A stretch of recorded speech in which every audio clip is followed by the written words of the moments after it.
This adopted kid built a $2 trillion empire from the passenger seat of a beat-up Chevy Blazer. He typed out a business plan during a cross-country drive in 1994. And 30 years later, his company makes $1.2 million every single minute. Not from viral products or flashy ads, but from a strategy that crushed entire industries and took over the cloud, the marketplace, even your living room. And just as the regulators came knocking, he vanished. Albuquerque, 1964. In a modest hospital room, a baby was born who would one day make it possible for you to order 600 glow-in-the-dark garden gnomes at 3 a.m. with a single click. His name wasn't Bezos yet. That would come later. His teenage mom, Jackie, was working as a secretary. His biological dad, a circus performer who vanished before little Jeff could even say, "Dada."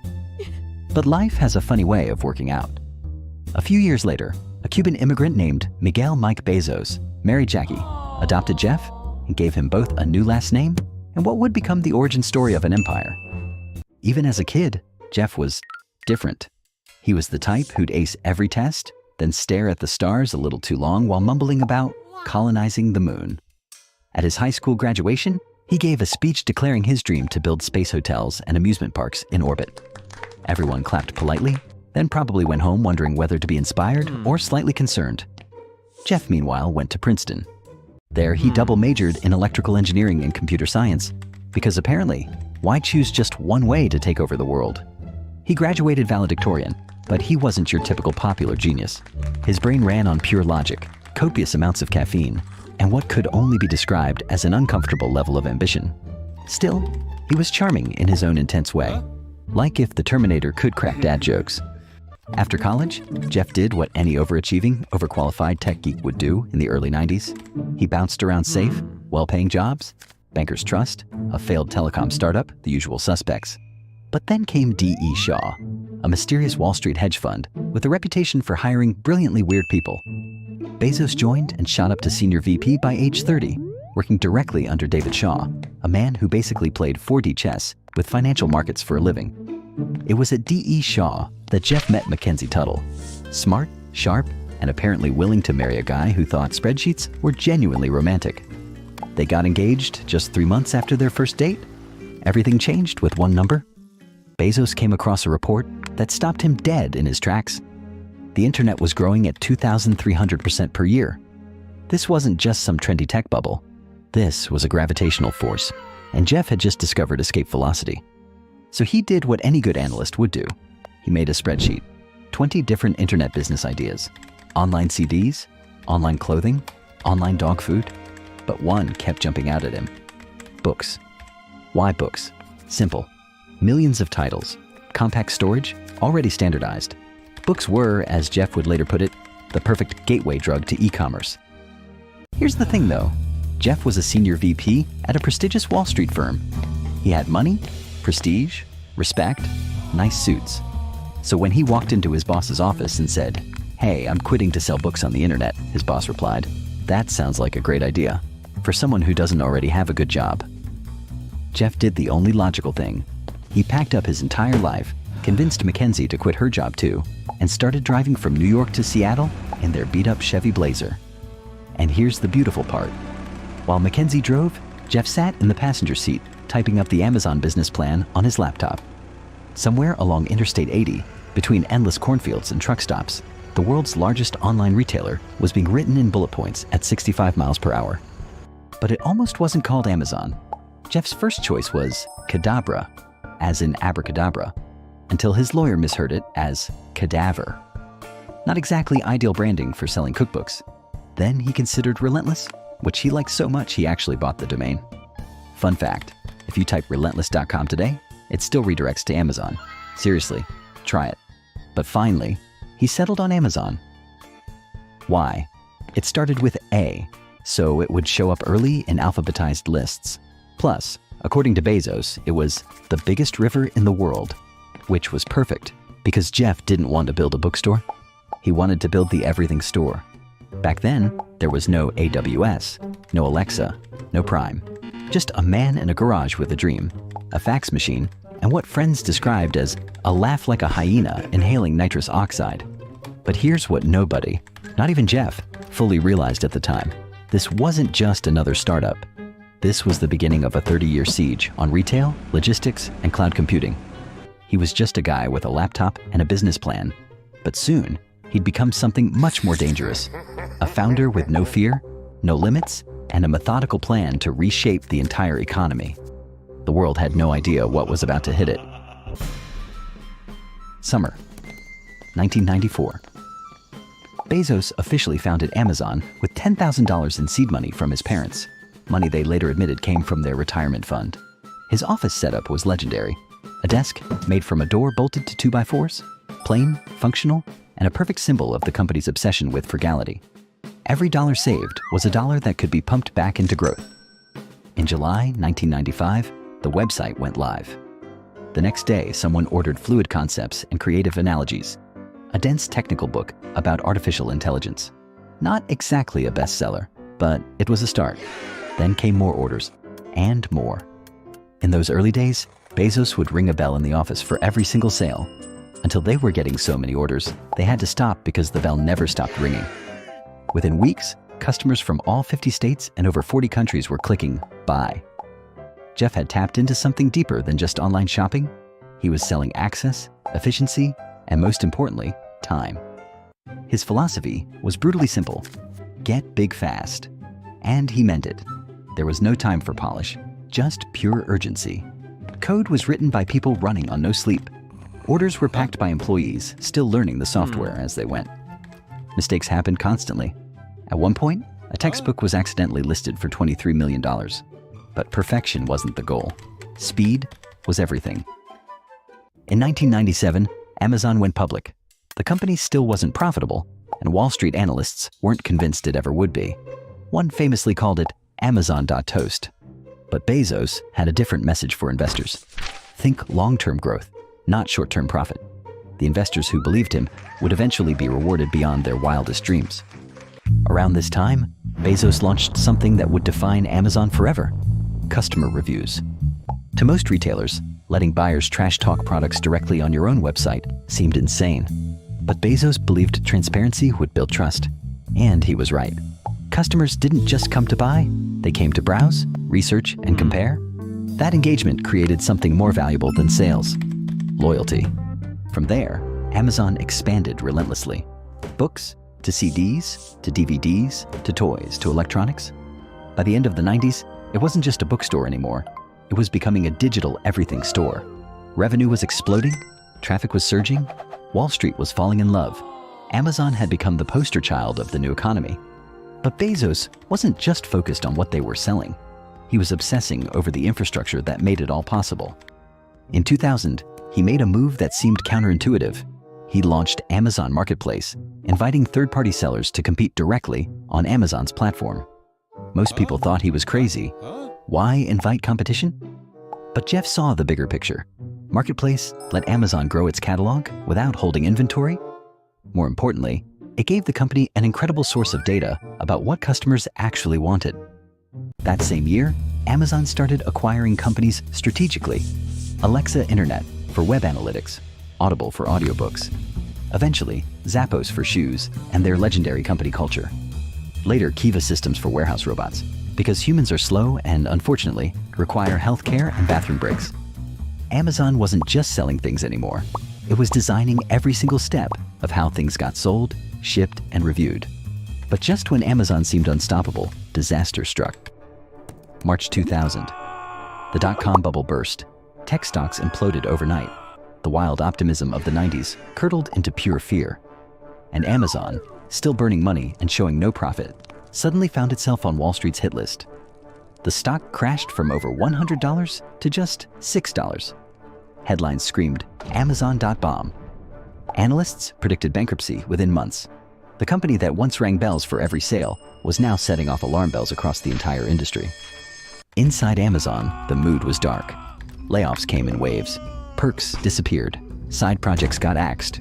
The grand vision of the everything store suddenly looked like an expensive fantasy built on nothing but hype and venture capital fumes. For Bezos, the crash was deeply personal. He had convinced the world that Amazon wasn't a gamble. It was the inevitable future. Now that future was hanging by a thread. But instead of panicking or looking for a bailout, he went cold. Surgical. He slashed the burn rate, streamlined operations, cut entire teams. The door desks stayed, but the luxury of experimentation was gone. This was Amazon's crucible, the moment that would either kill the company or forge it into something unbreakable. Most of Amazon's .com peers, Pets.com, eToys, Cosmo, vanished into digital oblivion. Amazon barely survived, but it did survive. And in surviving, it transformed into something much more dangerous than it had been before. The transformation wasn't just philosophical, it was operational. By 2002, Bezos had a new obsession: build fast, scale harder, and never get caught off guard again. First target? Logistics. Amazon broke ground on massive fulfillment centers across the country: Nevada, Kentucky, Ohio.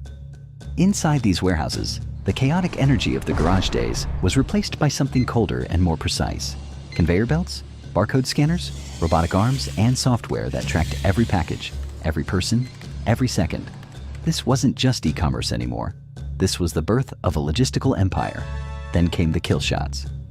2005, Amazon Prime. 2-day shipping, unlimited, no minimum order. To customers, it felt like pure convenience. To competitors, it looked like financial suicide. Industry analysts scoffed, free shipping on everything? They'll bleed money and be dead within a year. But Bezos knew something they didn't. Prime wasn't a customer perk, it was a psychological trap. And it worked beautifully. Customers who joined Prime didn't just stay, they transformed. They bought more. They clicked faster. They stopped comparing prices elsewhere. Customer loyalty wasn't being earned through great service. It was being systematically engineered. 2007, the Kindle. Amazon took aim at books again, but this time they weren't just changing where people bought them. They were changing what books actually were. The Kindle looked like a calculator that had married a notepad. Critics called it clunky and awkward, but readers? They devoured it. Within a few years, independent bookstores were shuttering across the country. Entire publishing business models collapsed overnight. Amazon had quietly, efficiently replaced paper with pixels. But the biggest revolution was happening behind the scenes, almost by accident. In the mid-2000s, Amazon's own tech teams were drowning trying to manage the company's explosive growth. So they built something new: modular infrastructure, flexible storage, elastic computing power that could scale up or down instantly. That internal project became Amazon Web Services. By 2006, AWS quietly launched to the public. What had started as an internal necessity became one of Amazon's most powerful weapons. Soon, AWS was powering Netflix, NASA, the CIA, and ironically, even parts of Walmart's operations. While companies were fighting to survive Amazon's retail dominance, they were unknowingly paying rent to use Amazon's servers. Bezos hadn't just built a store. He'd built the backbone of the entire internet. And then things got controversial. As third-party sellers flooded into Amazon's marketplace, many noticed something disturbing. Products that performed well would suddenly face eerily similar Amazon-branded competition. Same features, lower prices, better search placement. Sellers started whispering, then shouting. Amazon was using their own internal data to clone successful businesses and crush the very people who had made them successful. Amazon denied any wrongdoing, calling it coincidence rather than strategy. But to outsiders, it looked like a platform systematically devouring its own ecosystem. Bezos wasn't just beating competitors anymore. He was studying them like specimens, and when the moment was right, he absorbed what worked and discarded what didn't. The body count was staggering. Borders, Circuit City, Toys R Us, Radio Shack. One by one, retail giants that had dominated for decades collapsed under pressure that Amazon had helped create. Even Walmart, once considered untouchable, was forced to completely rebuild itself from the ground up just to compete. Inside Amazon, the corporate culture matched this ruthless efficiency. Meetings were lean, structured, and demanding. PowerPoint was banned. Bezos preferred 6-page written memos that required actual thought, logic, and data. Emotion didn't drive decisions, systems did.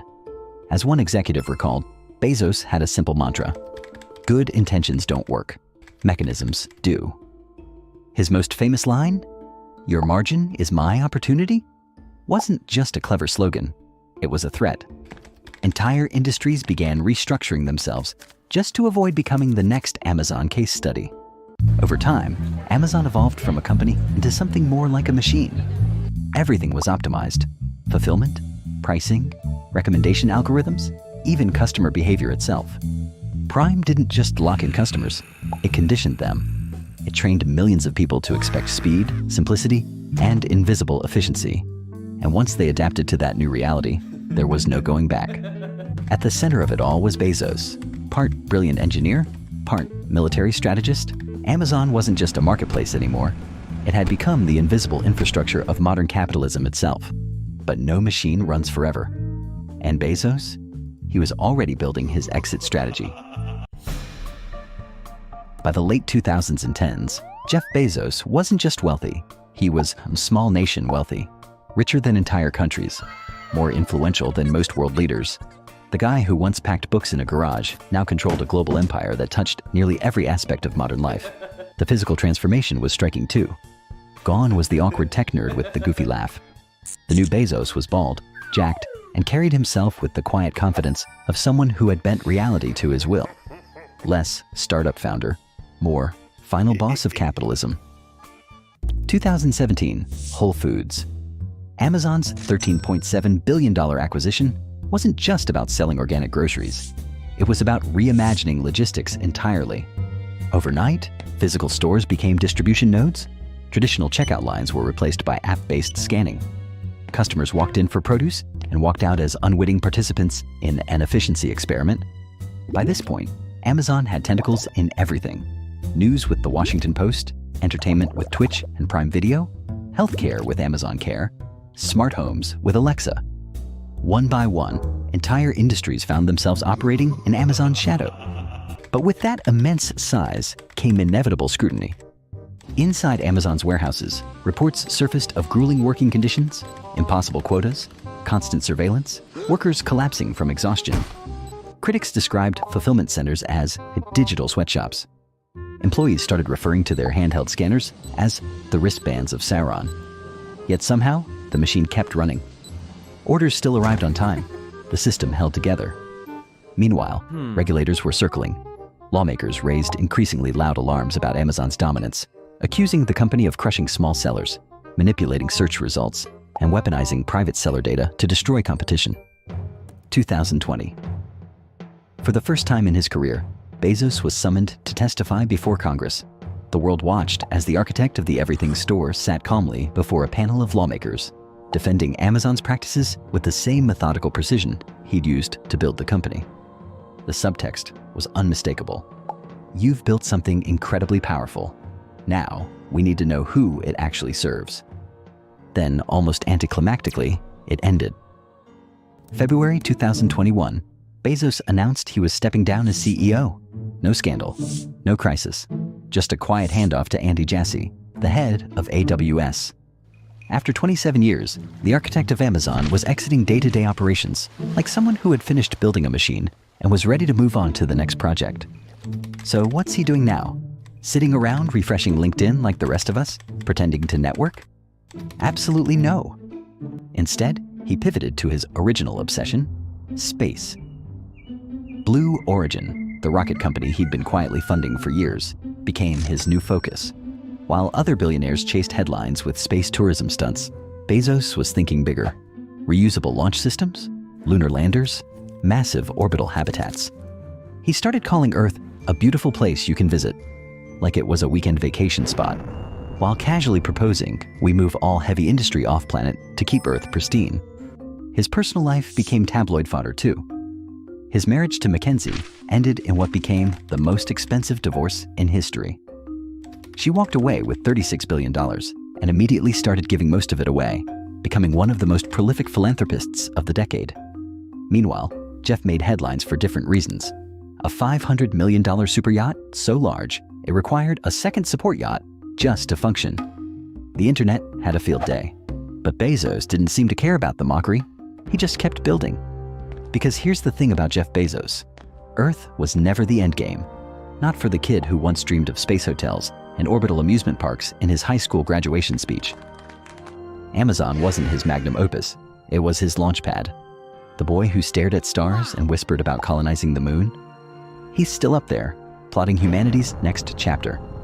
This isn't the end of his story. It's just where it gets really interesting.